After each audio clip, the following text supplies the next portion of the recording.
The Lord is my light and my salvation. Whom shall I fear? The Lord is the strength of my life. Of whom shall I be afraid? When the wicked, even mine enemies and my foes, came upon me to eat up my flesh, they stumbled and fell. Though an host should encamp against me, my heart shall not fear.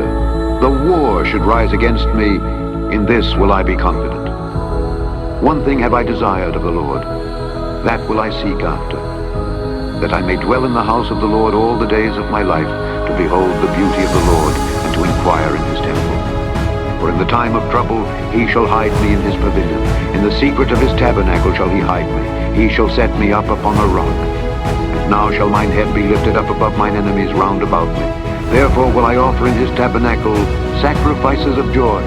I will sing, yea, I will sing praises unto the Lord. Hear, O Lord, when I cry with my voice. Have mercy also upon me, and answer me. When thou saidst, seek ye my face, my heart said unto thee, thy face, Lord, will I see. Hide not thy face far from me. Put not thy servant away in anger. Thou hast been my help.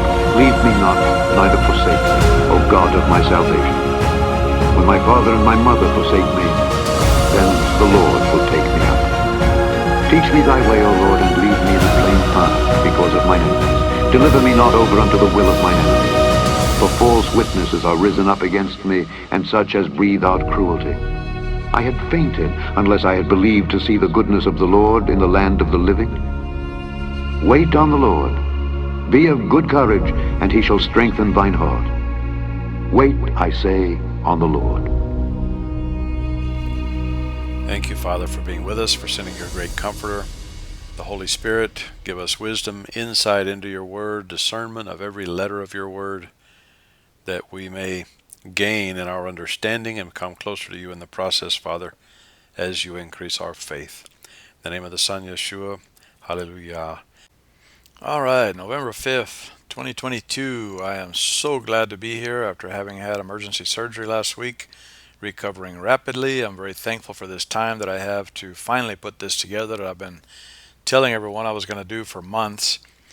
Now I'm finally getting around to it. What we're gonna do today, this is a follow-up on, if you got to watch the last video or listen to the podcast, Chuck Missler discussing chapters 12 through 15 of Genesis, God's call to Abraham.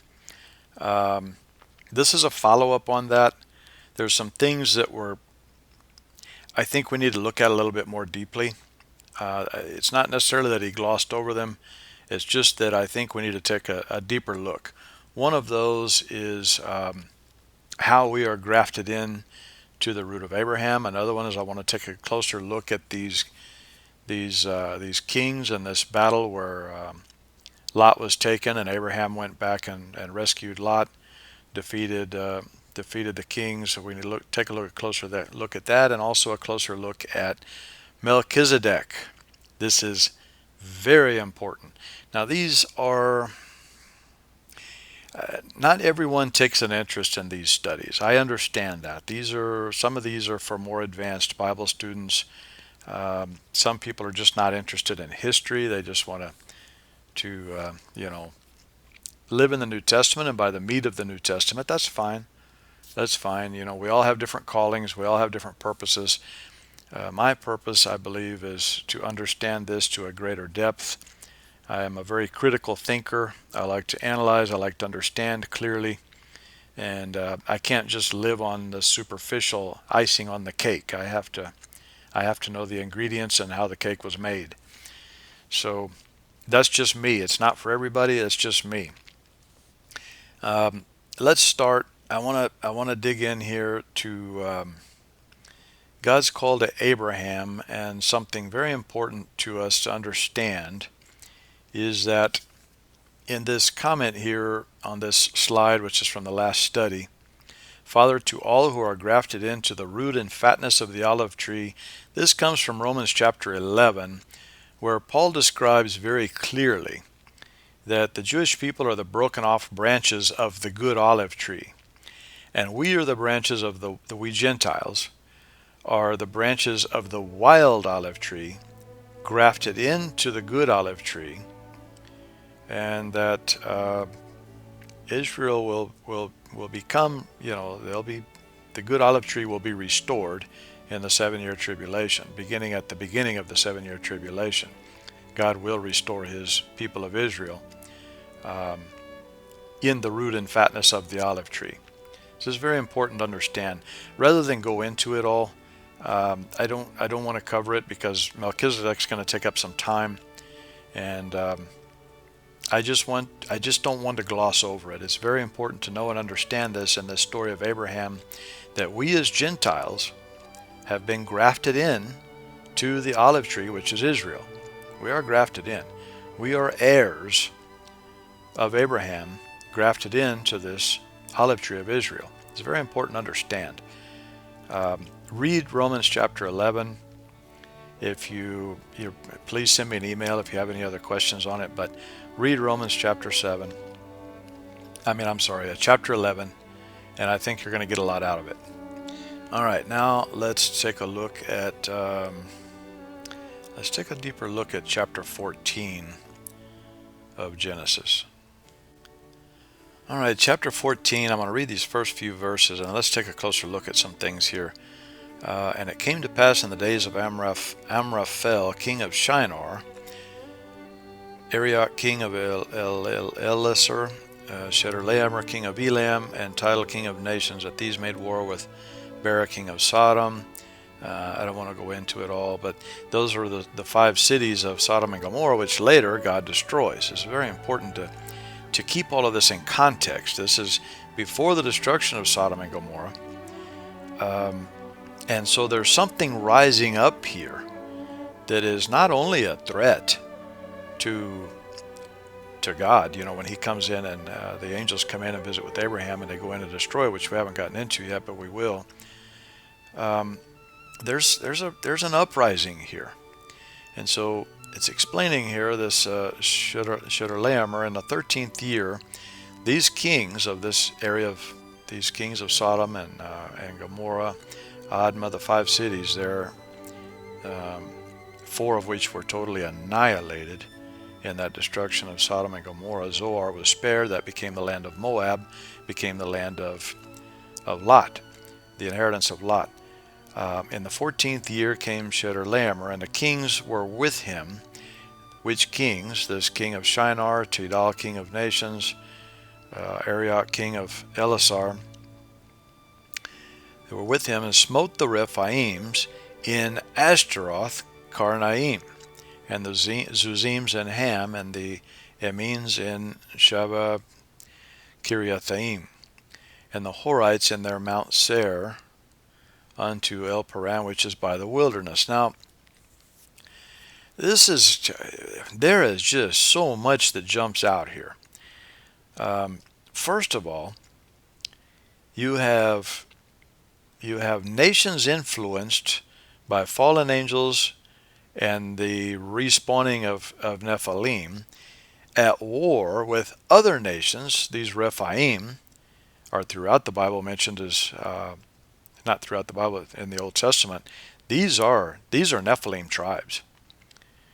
Now, what's very interesting, this Ashtaroth, this is the city of Ishtar. In fact, the name itself implies Temple of Ishtar. Remember, Ishtar is Easter. Ishtar goes all the way back to Nimrod and Semiramis. So what in the heck is going on here? Start in verse 1. We got to analyze this name Amraphel and king of Shinar. Now, in the context of this, we are after the destruction of the Tower of Babel, but we are still in the reign of Nimrod. And this Amraphel, in ancient rabbinical writings and even in the Jewish encyclopedia, is referred to as, there's 2 connections. There's the scholarly connection of Hammurabi, but the name itself implies that this was Nimrod. Nimrod came with Chedorlaomer of Elam. Now, Elam was a descendant of Shem. This was a son of Shem, actually.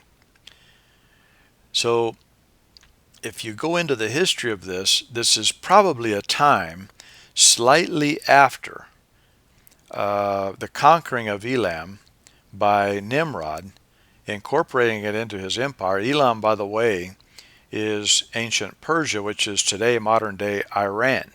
These are all very significant. These are not things that we can afford to gloss over. This is ancient history that is the beginning of, if you look far enough into history, you can almost see the future. So that's why it's important not to gloss over it. This Sherdalaemer, if you go into the etymology of his name, I don't want to pull all the slides and everything up here. I want to try to speed through this. But he was a worshiper of another god, as is implied by the name. Remember that names in the Bible were incredibly important. The name was who you were. And I believe that even still today we are named by a calling that God has chosen for us. We don't know the influence to which God has over names, even still today.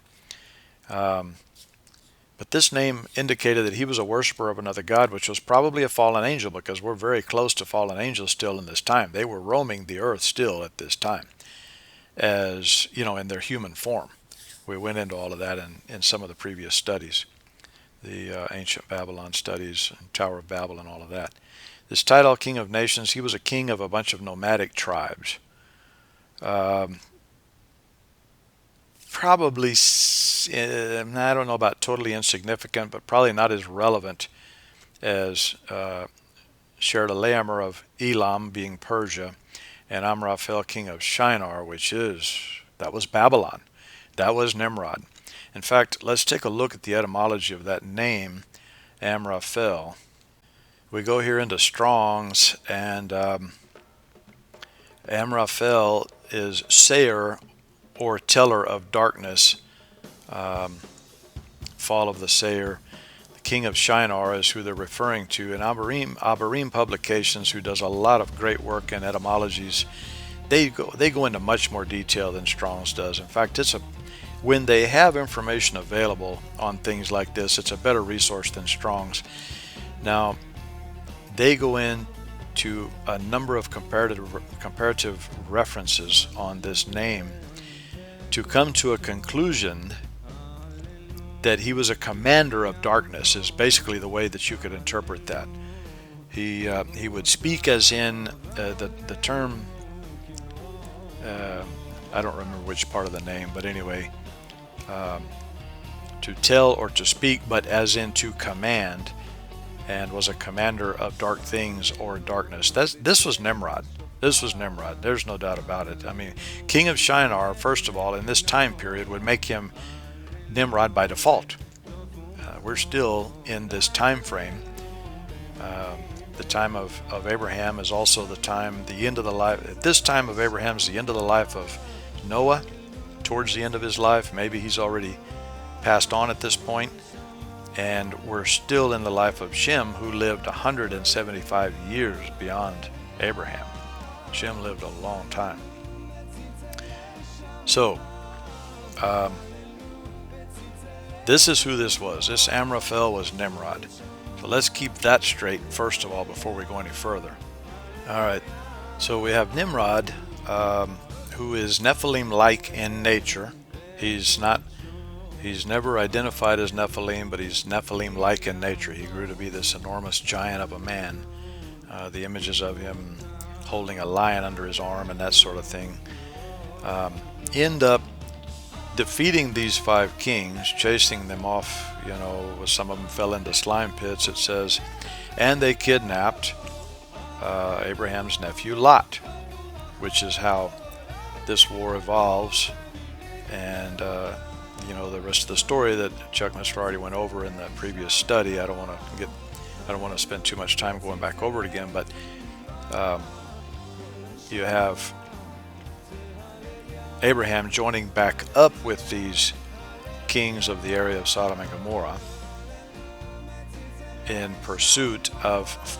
He never captures Amraphel. It doesn't say anything about Amraphel, but he does catch up with this Sherdalaemer, kills Sherdalaemer of Elam, Persia, and recaptures, gets his nephew Lot back and all of Lot's belongings, his family and everything restored. And then we have the appearance of Melchizedek. But before I go into Melchizedek, just look at the amount of strange stuff here. We have Nimrod, we have the Sherdalamer of King of Elam, which I don't know for sure if this is before the overthrow of Elam, then it would mean that this Sherdalamer was possibly a descendant of Shem, who had gone the way of paganism and pursued one of these fallen angel other gods, which is possible. But my thoughts are, and there's so much conflicting information because this history goes so far back. But my thoughts are that this is probably after the defeat of Elam, and this king Sherdalamer was a king put in place by Nimrod. It's the reason that he's with Nimrod is because he was put in place by Nimrod.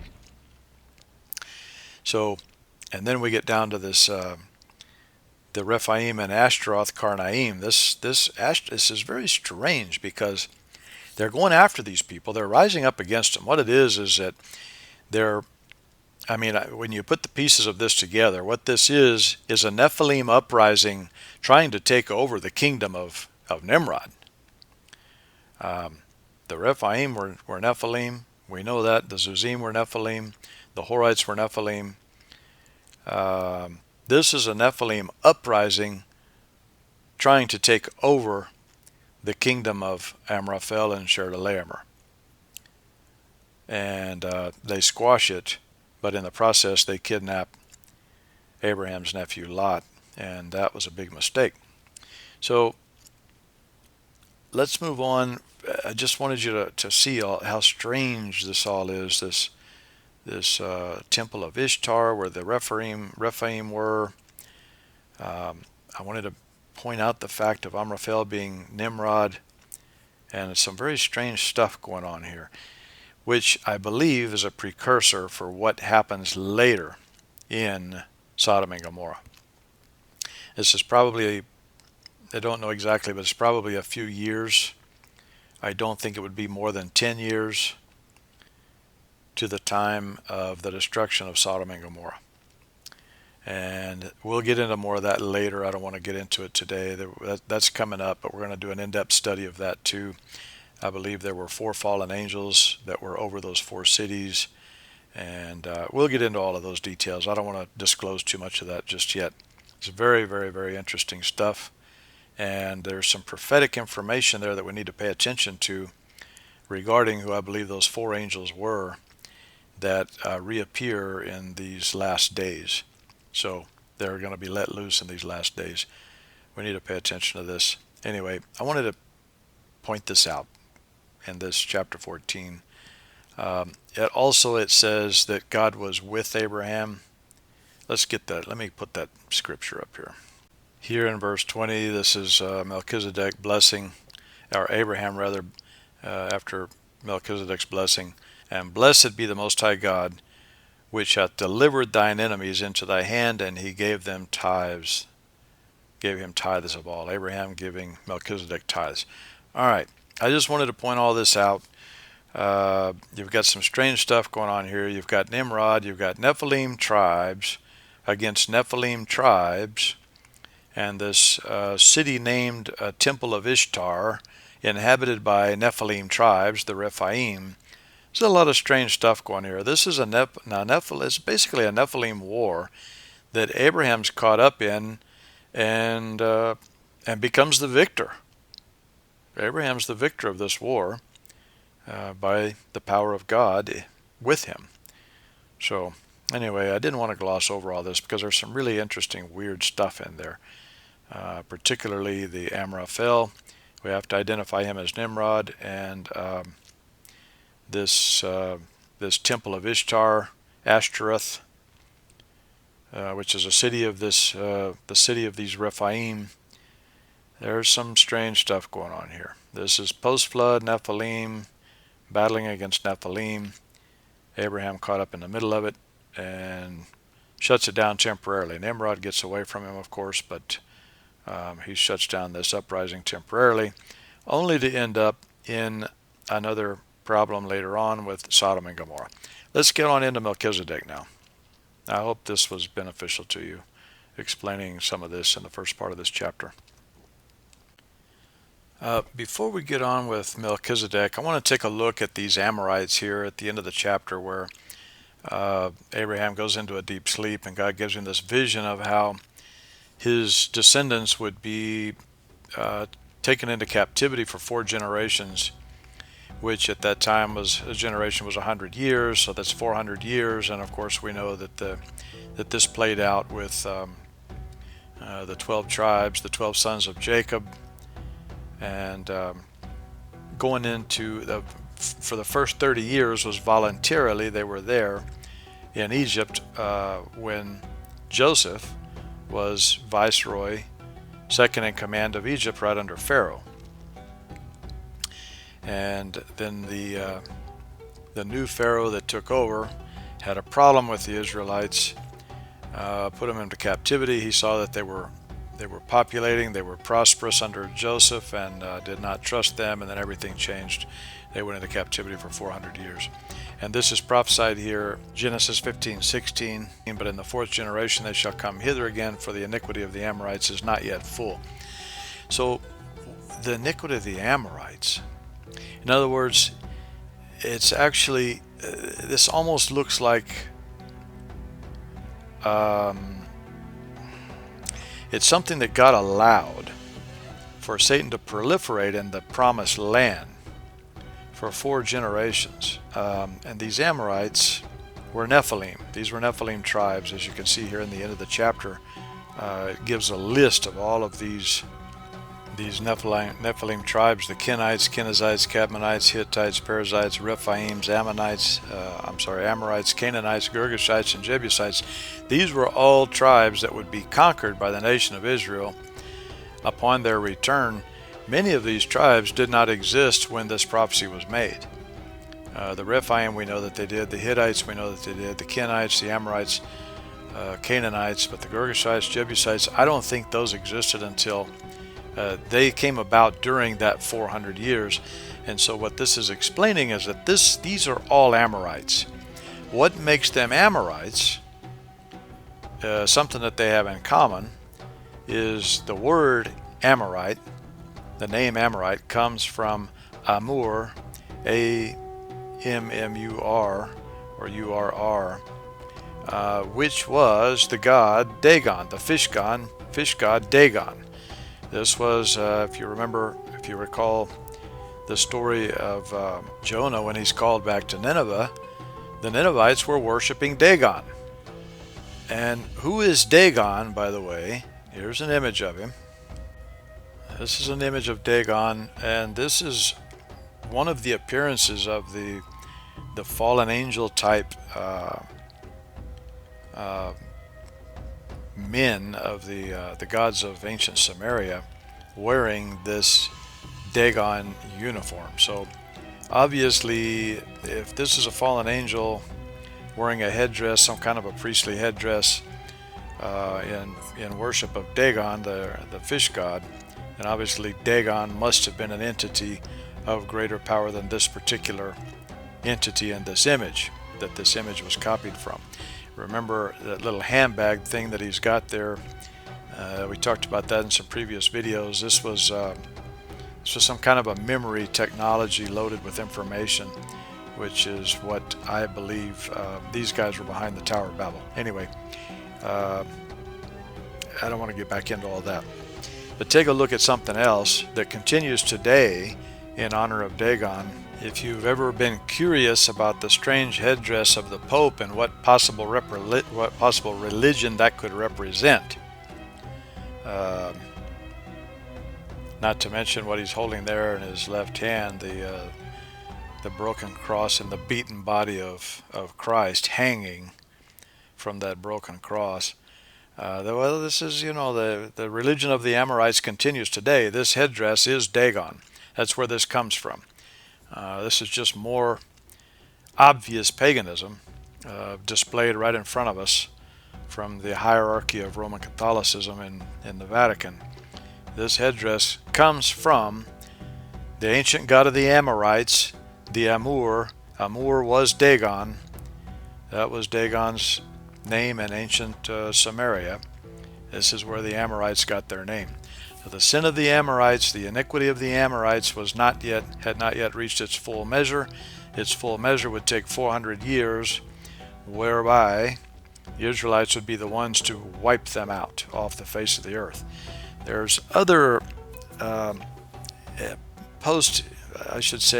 the time of Moses, Og of Bashan, though it mentions him in relationship with Ammonites and the Rephaites, he was an Amorite also by default, by origin and by default of his worship practices, worshiping the fish god of Dagon, which was where the Amorites get their name. So the Amorites continue today under the papacy of Vatican. There's the headdress right there. I don't have to make this stuff up. It's already been done. I don't have to invent anything. There it is right in front of you. So I was going to go into some details about a few more Amorites in history, but I think you get the point. Let's move on and learn something about Melchizedek before I burn up too much time on this, because the real purpose of this video was to learn more about the order of Melchizedek. And so I think that's pretty much everything I wanted to cover up to this point for now. So let's get on into Melchizedek. So let's just work through all these verses that refer to Melchizedek, beginning with the law first mentioned here in Genesis 14, verses 17 through 20. And the king of Sodom went out to meet him. This is talking about Abraham, after his return from the slaughter of Chedorlaomer, and of the kings that were with him at the valley of Shaveh, which is the king's dale. And Melchizedek, king of Salem, by the way, the king's dale, which king? Melchizedek. Melchizedek, king of Salem. Salem is shalom. Shalom is peace. Remember the study of shalom that I did in one of the blog articles explaining the origin of that word peace. Peace there was no need for the word peace prior to Lucifer. Lucifer was a result of the reason for the name peace, which is destroy the authority of chaos, is the literal translation of shalom. All right, and Melchizedek, king of Shalom, brought forth bread and wine, and he was a priest of the Most High God. And he blessed him and said, Blessed be Abram of the Most High God, possessor of heaven and earth, and blessed be the Most High God, which hath delivered thine enemies into thy hand. And Abram gave him tithes of all. Let's just work through these verses, and then we'll come back to some of this. Then the only other mention of Melchizedek in the Old Testament is Psalms 110. The Lord said unto my Lord. Well, now that's a peculiar statement.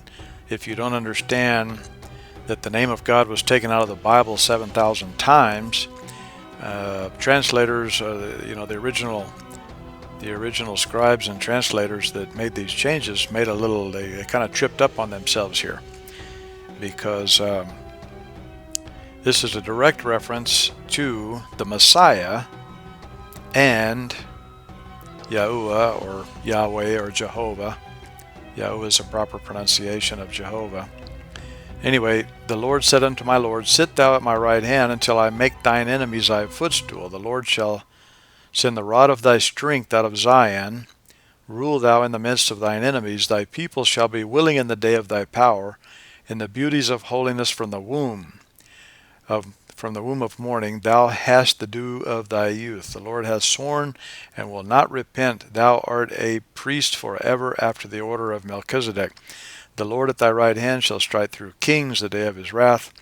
He shall judge among the heathen. He shall fill the places with the dead bodies. He shall wound the heads over many countries. He shall drink of the brook in the way. Therefore he shall lift up the head.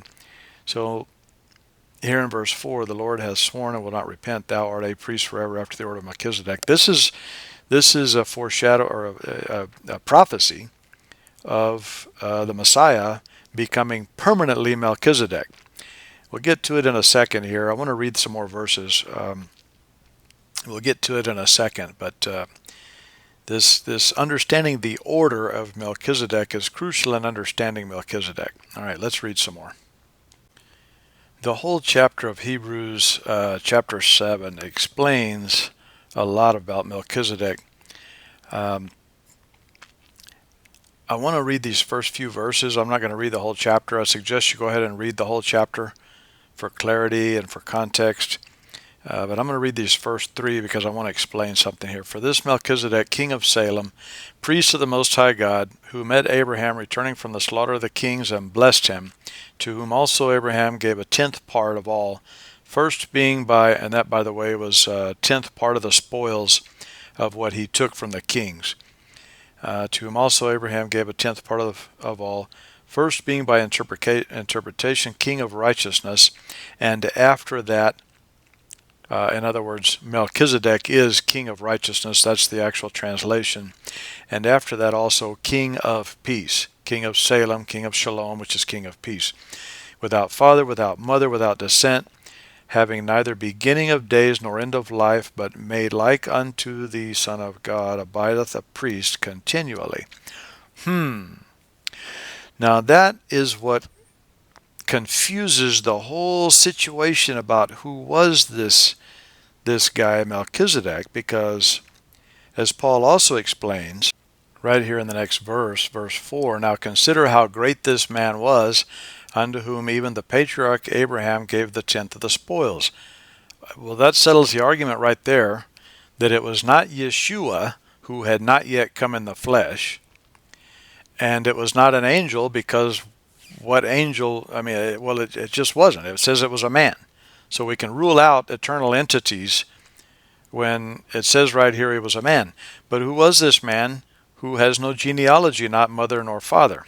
Okay, that's where we have to get right with the Holy Spirit for clarity. I'm going to explain that here in a second. I suggest go ahead and read the rest of the chapter.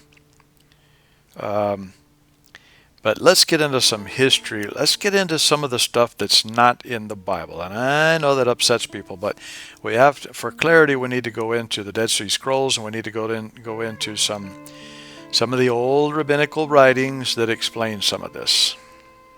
First, before I get into anything else, let's take a look at this word order, the order of Melchizedek, because the way we say that sounds like we're talking about the Knights of Columbus or something, like a fraternity or a club or something, and that's not it at all. In fact, the direct translation refers to a sequential order, something that has a beginning and that's passed on in fixed amounts of time in succession, and that's what gets us to understanding exactly what this Melchizedek was and why Yeshua was so important in fulfilling the eternal position of Melchizedek.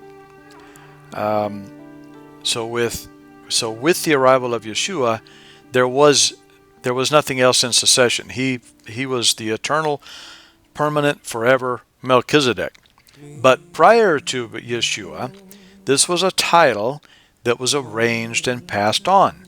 Well, if that's the case, then who was the first Melchizedek? And who was it passed on to? And I'm going to explain that.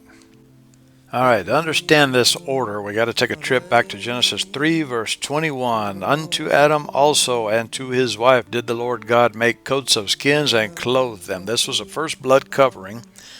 This is the first sacrifice and the first blood covering.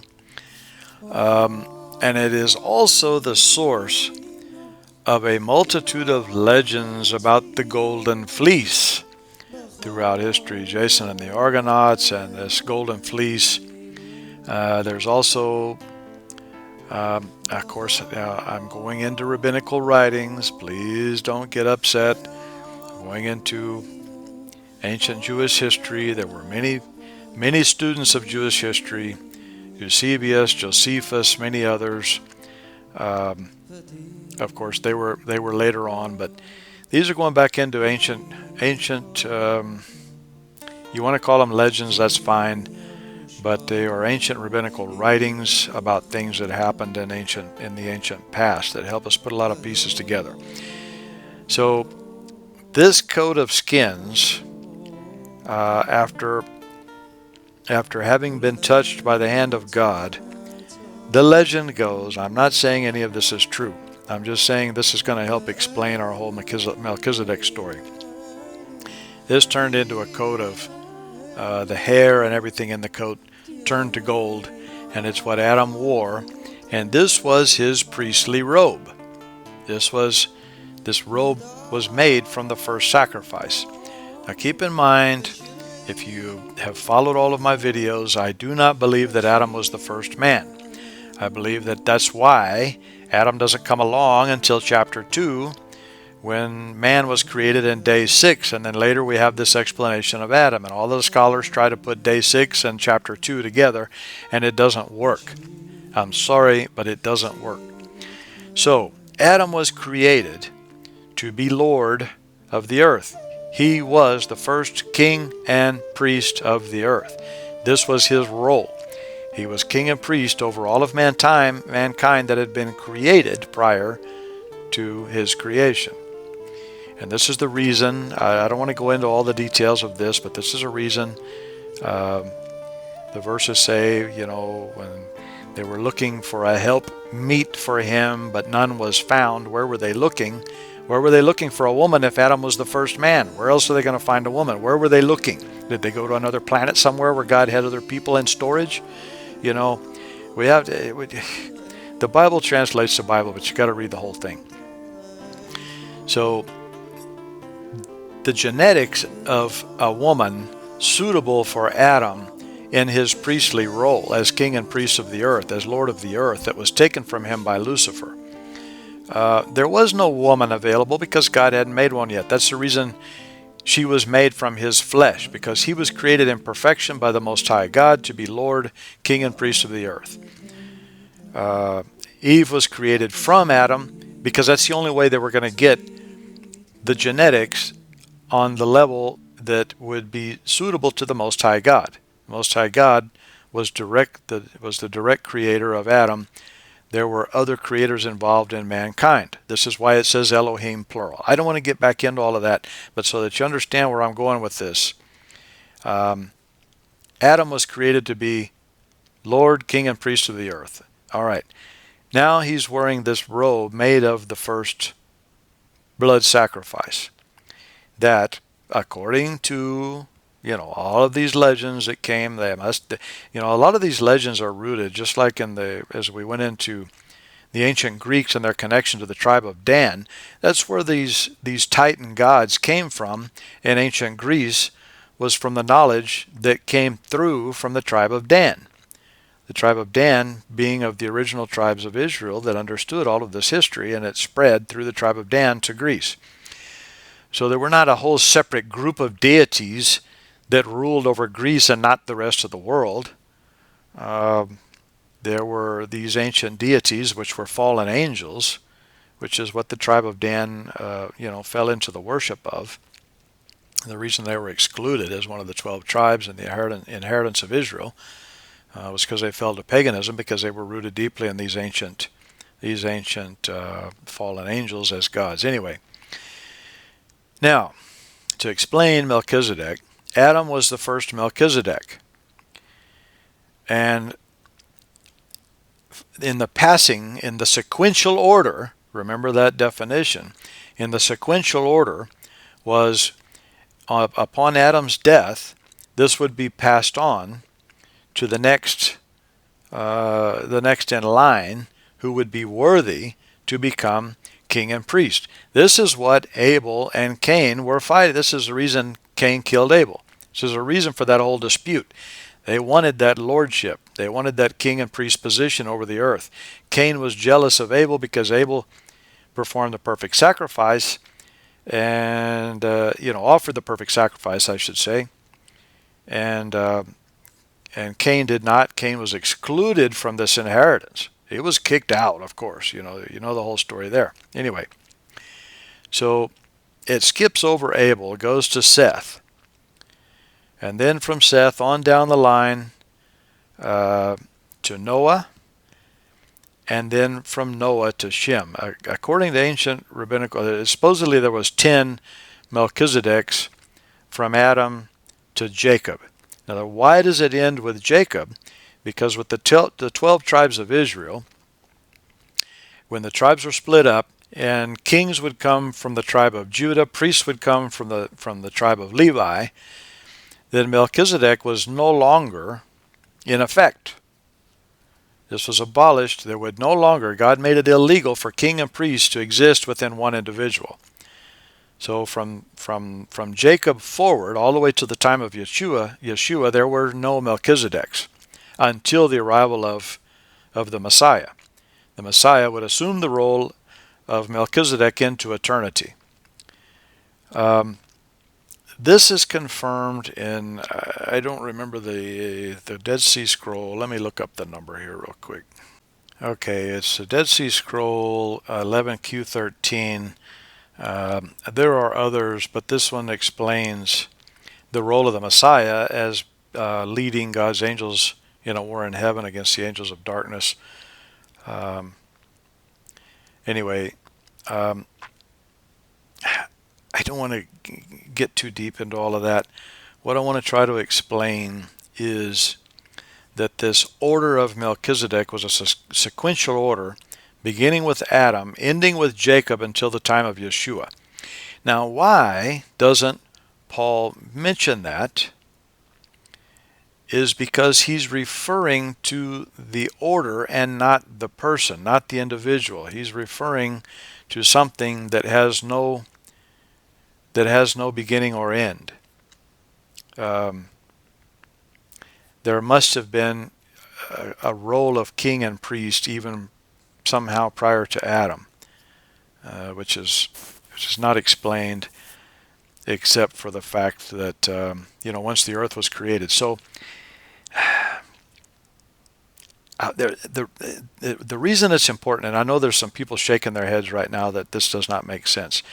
The reason this is important, the reason Paul does not mention that this was probably, so who we're looking at, we know that Noah and Shem lived in the time of Abraham.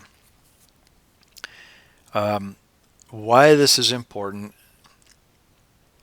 is the reason that Paul does not mention the name is because it is the title that's important. The title is eternal. The title is actually where we're headed. This expands from Yeshua. I'm going to explain in a second. But before I go there, so we know that Noah and Shem both lived in the time of Abraham, because you can do the chronology and figure that out. You can figure out that the life of Noah ran almost 60 years into the life of Abraham. So it was either Noah or Shem who was playing the role or had assumed the sequential order of Melchizedek coming down from Adam, probably wearing this same fleece. Although there is a whole other legend that that fleece was stolen from Noah by Nimrod. Remember, Nimrod is a grandson or a great-grandson, I forget, of Noah. And he stole this fleece from Noah, which creates a whole other story. And I want to go ahead and explain this real quick. So you get into the time of Esau and Jacob. Esau is the firstborn. They're twins. Esau was the firstborn of Isaac. But Esau is entitled to the inheritance. What is the inheritance? Well, it's Melchizedek. Now, if we analyze all of these chronologies, we know that Shem lived all the way up into the time of Jacob. So the ancient legends go, whether there's truth to them or not, I'm just going to share this with you. I personally believe that there is some truth in here somewhere. So when Nimrod is cut to pieces and spread all over his kingdom to prevent him from being able to, Shem was the one responsible for putting an end to Nimrod's reign. Esau, in the legends, Esau participated with Shem in this event, trying to gain favor with God. He comes home, he's famished, and this is the whole story about his bowl of porridge that he exchanges. He's starving to death, and Jacob makes a deal with him, gives him his meal in exchange for his birthright. What was his birthright? Was Esau had just taken back from Nimrod this golden fleece that came down from Adam.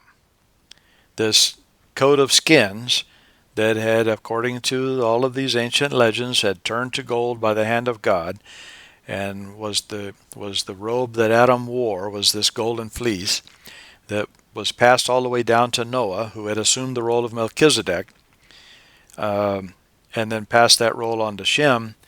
Shem, in his role as king and priest, supposedly killed Nimrod, cut him into pieces, spread him all over the kingdom. Semiramis, who was Nimrod's mother and wife, impregnated herself with the male parts, and this was the origin of supposedly the Immaculate Conception of Tammuz, where she claimed that she was impregnated by the sun. Nimrod had gone on to become the sun, and all of that, which is, this is the birth of Catholicism, was in ancient Babylon. This is why, anyway, I don't want to go on to all that. We've been down that road many times. I'm not going to keep beating that horse.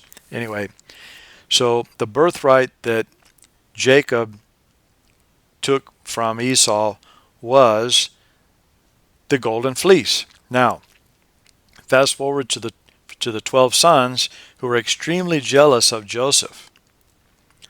They're extremely jealous of Joseph. Throw him into the well because Jacob had given him this coat of colors. Well, if you go into the depth of that story, the coat of colors was this fleece of gold. And that's why they were throwing him into the well, trying to get rid of him. They were all jealous that the sequential order of Melchizedek should have been passed on to the oldest of the sons of Jacob, and it was not. It was given to Joseph, who was, of course, not the youngest, but the second to the youngest of the brothers. So they were all jealous of him for this reason, threw him into the well, tried to kill him, and of course we know the whole story from there. He became king and priest of the whole world at that time because he was viceroy under the Pharaoh, and the Pharaoh, basically the Egyptians ruled the world at that time. Anyway, this is all legendary, may or may not be true. I have a tendency to believe that most of it is rooted in some truth. But I wanted to clarify why Paul does not mention this. Why doesn't he mention that it's Shem? Because he probably had this information. At the time of Paul, this was probably known among the apostles. And the reason is because it's the order he's referring to, not the man, but the position, the title of Melchizedek. That may seem a little bit flagrant to some people that are probably shaking their head right now in disagreement, but it is what I believe. I believe that this order of Melchizedek began with Adam. It ended with Jacob until the arrival of Messiah, at which time this order of Melchizedek has no end. Now, how does this all apply to us? This is the next thing that we need to understand in understanding Melchizedek.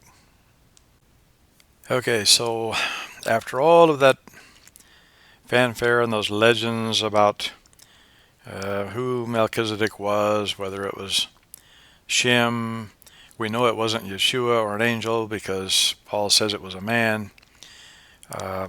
After all of that, here's what's important to understand is it doesn't matter who it was. This is a position, not a person. King and priest is a position, not a person. Yeshua is the last Melchizedek. But let's read here Revelation chapter 1, verse 6. And hath made us kings and priests, that's Melchizedek, and hath made us kings and priests unto God and his Father. To him be glory and dominion forever and ever. Revelation 5:10, and hast made us unto our God kings and priests, and we shall reign on the earth. There we go again, kings and priests, that's Melchizedek. It's a position, it's a title, it's not a person. This is the reason Paul says he was of no father and mother, had no had no genealogy, was because it's a position. It's not a man, it's a position. That's the point of me going through all of this and explaining all of this, is at one time it was, in the early days prior to Jacob, it was considered a royal position, starting with Adam. The reason the Holy Spirit in the inspired word of the Bible, back in Genesis 14, where Melchizedek is this mystery individual who blesses Abraham, he's passing this blessing on to Israel. The olive tree, which is, we're grafted into this olive tree. We now, through Christ, through the last Melchizedek, are becoming Melchizedek ourselves. 1 Peter 2:9, but ye are a chosen generation, a royal priesthood, royal being kingship, a holy nation, a peculiar people, that ye should show forth the praises of him who had called you out of darkness into his marvelous light. In the end, what's important to understand about Melchizedek is we become kings and priests through Yeshua, who was the last and eternal Melchizedek, king and priest. I want to point out one more thing. So, it says here in Revelation 5:10, and has made us unto our God kings and priests, and we shall reign on the earth. Here's what I think about that. This reign on the earth is the 1,000-year reign. But when we go beyond this 1,000-year reign, as kings and priests, what are we going to be kings of? We're priests to the Most High God, but what are we going to be kings of? In other words, we're going to be his representatives somewhere else out there in the universe. And there's a verse that has always struck me as peculiar and much deeper than I believe we take the time to understand. And let's take a look at it. Let's go to Isaiah 51:16. I've read this verse before in previous studies. I'm going to repeat it here because it is extremely relative to Melchizedek. And I have put my words in thy mouth, and I have covered thee in the shadow of mine hand, that I may plant the heavens, and lay the foundations of the earth, and say unto Zion, thou art my people. This is another one of those that should be several verses, and it's all in one verse. Lay the foundations of the earth this is beyond the 1,000 years of peace. And say unto Zion. Zion is the mountain of God, the government of God. Thou art my people. So this is a legal statement. Thou art my people, that I may plant the heavens. Now remember, when he's saying thou art my people, we're grafted into that, the root and fatness of the olive tree, of the good olive tree, where the wild branch is grafted in. So this applies to us. This totally applies to us. This is not just specific to the Jewish people. This is all that come to Yeshua, that reach this qualification of king and priest, will be God's representatives throughout the universe. This is Melchizedek, is the position that Adam had over earth. We have no idea how many other living planets there are in the universe. From where we sit here, we can't see them, but we know that they're out there. This is what God intends to do with the Melchizedeks. The sequential order behind Yeshua will be chosen as kings, just as Adam was king and priest over the earth. We will be kings and priests over another planet somewhere else in the universe, to reign over whatever it is that God gives us on these other places in the universe, and be his priests on this, however this plays out. Have no idea how it's going to play out, but I mean, he says right here that I may plant the heavens. That I may plant the heavens? Plant the heavens with what? With us, Melchizedeks. That's what this is all about. That's what Revelation is. That's what those verses in Revelation and what Peter's talking about. The royal priesthood. We will be God's royal representatives in other places in the universe when all of this ends. So, when you're having a really bad day, keep this in mind. There's a time coming where we will be Melchizedek in another part of the universe. Representatives, royal priesthood representatives to the Most High God, over whatever it is that He puts us in charge over. That is something to look forward to right there. I'm going to leave this study at that. I hope that helps. I hope I didn't confuse anybody with these legends about Melchizedek, but what we need to walk away understanding is that it's a position and not a person. It's a position. It's a royal priesthood, as Peter said. It's a royal priesthood. That's what we need to remember. Adam was the first Melchizedek. Yeshua was the last Melchizedek.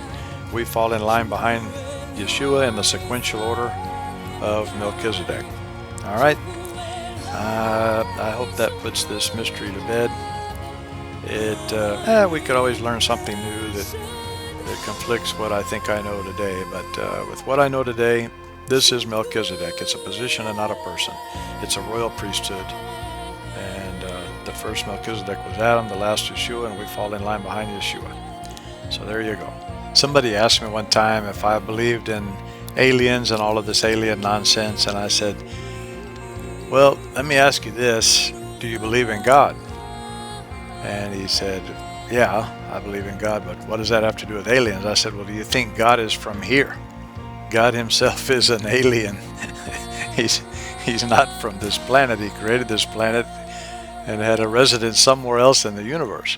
I think that's the way we need to look at this. There is so much more to this universe that we don't know. We're so focused. We live on it. We're like little ants. We're only aware of the anthill and not much of anything else. So, all right. I just want to throw that in. Let's listen to some music. I hope you enjoyed this video, and I hope you benefited and have learned a little bit about Melchizedek. Behold, he comes, riding on a cloud, shining like the sun, and the trumpet call. Yes, yes, so lift your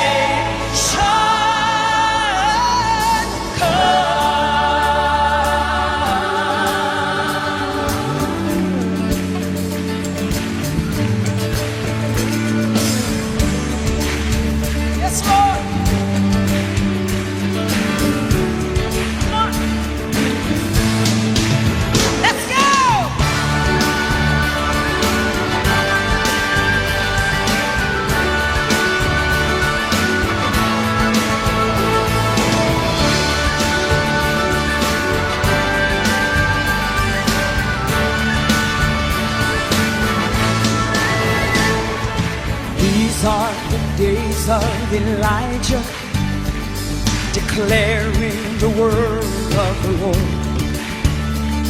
And these are the days of your servant Moses, righteousness being restored. And though these are days of great trial, of famine and darkness and sword, still we are the voice in the desert, crying, prepare ye the way of the Lord. Behold, he comes, hey, riding on a cloud, yes, shining like the sun, and the trumpet calls, so lift your voice, it's the year of Jubilee, and out of Zion's hill, salvation comes.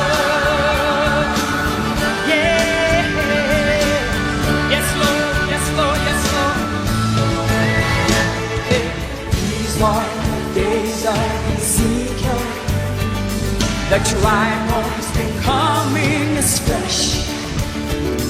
And these are the days of your servant David, rebuilding a temple of praise.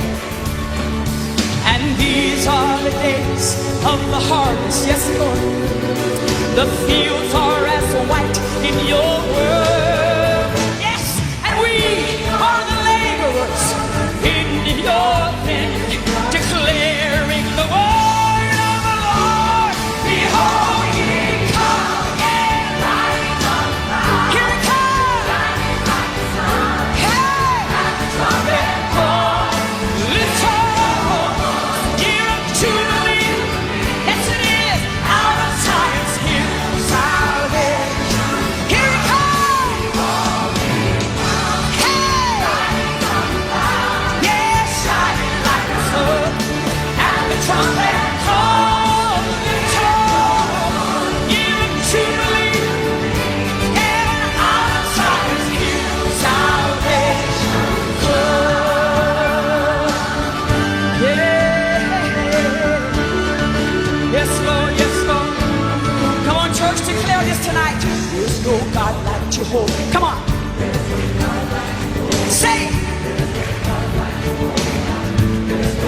like Jehovah.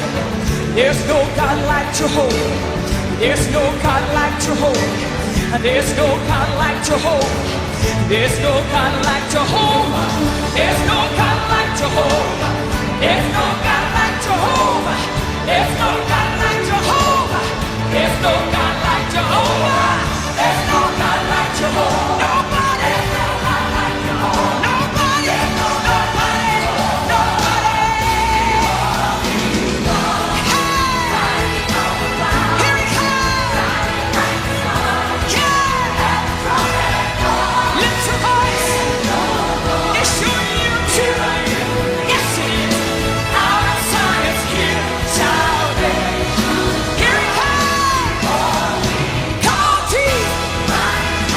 Come on, Jesus. Son, and trumpet call. Lift your voice. It's your year. Your year. Yeah. Our Zion's here. Salvation. Lift your